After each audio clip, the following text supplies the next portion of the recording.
Emily in Paris is a messy show, in real life and the show itself. Covered in controversies, this show has become a hate watch and a guilty pleasure show for many. But despite its flaws, there are some things we can learn from it, especially from the romantic relationships that Emily goes through throughout the show.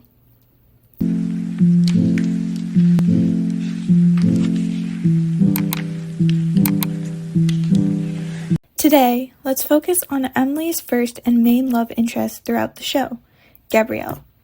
Gabriel is an ambitious young chef from Normandy trying to make it big in Paris. He's introduced in the first episode of season 1 and is hinted as Emily's first romantic interest. At first glance, Emily and Gabriel seem like the perfect on-screen romance, but under the surface of their chemistry lies something far more complicated and deeply psychological. Emily often sees herself as a good friend and a good person, especially in season 1. But I'm an agreeable person. People like me. That's my strength. She's painted in her mind as someone who is loyal, honest, hardworking, and kind. The kind of person who supports other women, respects boundaries, and does the right thing even when it's hard. I shouldn't have rushed into marrying her. I thought I was doing the right thing. There is nothing wrong with doing the right thing. I think we're both guilty of doing that sometimes. At the expense of ourselves. It's the identity she wants to maintain, not just to others, but to herself. But when she sleeps with Gabriel, her best friend, Camille's boyfriend, not once, but twice, a psychological clash begins to unfold. This is where cognitive dissonance kicks in. Psychologist Leon Festinger coined the term to describe the inner tension we feel when our actions contradict our beliefs or values. In Emily's case, the belief is, I'm a good person, I wouldn't betray a friend. But the action says otherwise, and that conflict creates intense mental discomfort. So, how does Emily cope with it? She doesn't. Well, not really. She doesn't confront the contradiction head on, she instead tries to rationalize it. She tells herself, well, they were technically broken up. But even after Gabriel decides to stay at the beginning of season 2, she doesn't reveal the truth to Camille, and instead, Camille has to find out by herself, leaving her heartbroken and betrayed. Another rationalization that Emily has throughout the show is, well, this is true love. She justifies her betrayal with the idea that something bigger, something romantic and special excuses it. These justifications help her keep her self-image intact. She pushes away the guilt instead of acknowledging it. Rather than sitting with the discomfort and asking the hard questions like, why did I do this? And what does it say about me? Emily rewrites the story so she can still be the heroine of it. Ironically, the more she tries to convince herself that she's still the good guy, the more detached she becomes from her own emotional reality and from the harm she may be causing others. At some point, I think what Emily feels for Gabriel might not even be love. Instead, it might be a fantasy bond. This is a term coined by psychologist Robert Firestone. It describes an illusion of closeness that replaces real, vulnerable connection. Honestly, sometimes I feel like Emily doesn't really know Gabriel, that their relationship thrives on fleeting moments, or at least their romantic relationship. Miscommunication and longing is what drives them. To her, he's not just a man, he's a symbol. He's a symbol of Paris, of the perfect life she's trying to convince herself she's having. Right.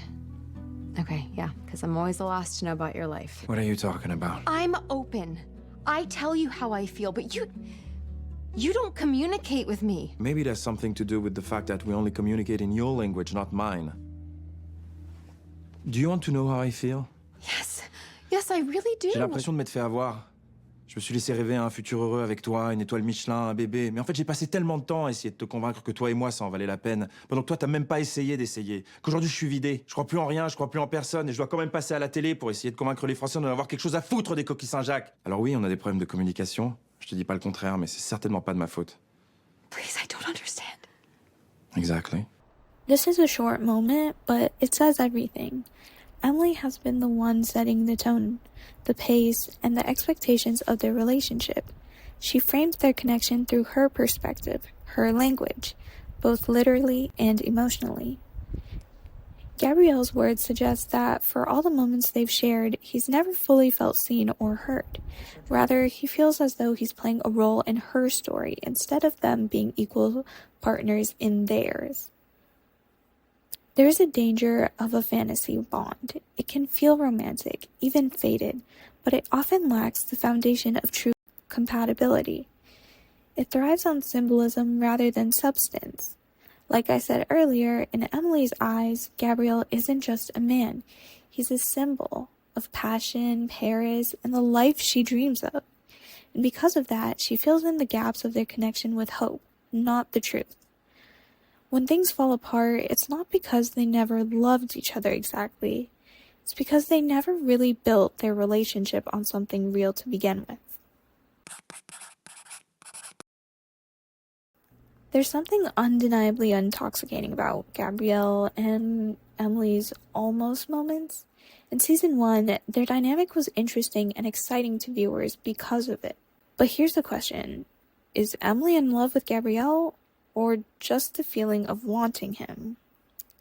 Psychologically, this speaks to a well-documented phenomenon. We often want what we can't have.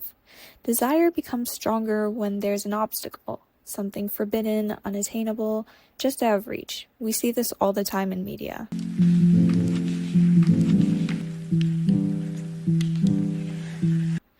In romantic terms, this is shown as the obstacle-enhanced desire effect, and it can create a powerful illusion of chemistry.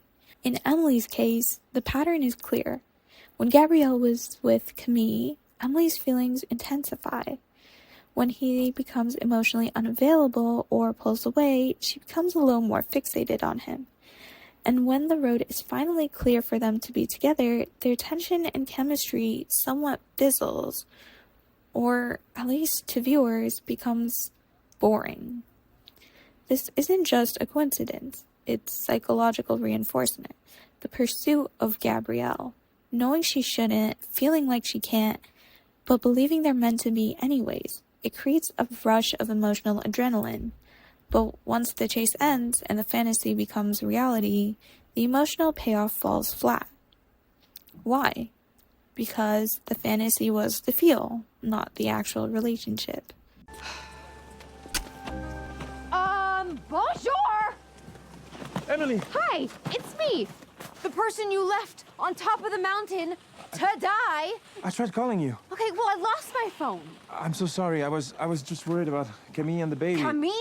Camille is an adult woman who self-identifies as an expert skier. Guys, I'm so sorry. This really has nothing to do with you. Emily and Gabrielle's relationship may look like a dreamy Parisian romance, but when you look closer, it's messy, complicated, and at times uncomfortable to watch. Through the lens of psychology, we see that Emily isn't just chasing a man. She's chasing certainty, validation, and an idealized version of herself and the life she's living. And in doing so, she teaches us something important. Sometimes what we want most in love has less to do with the other person and more to do with the parts of ourselves we're still trying to fix. Those are my thoughts, but what do you guys think? Let me know in the comments below, and thank you so much for watching.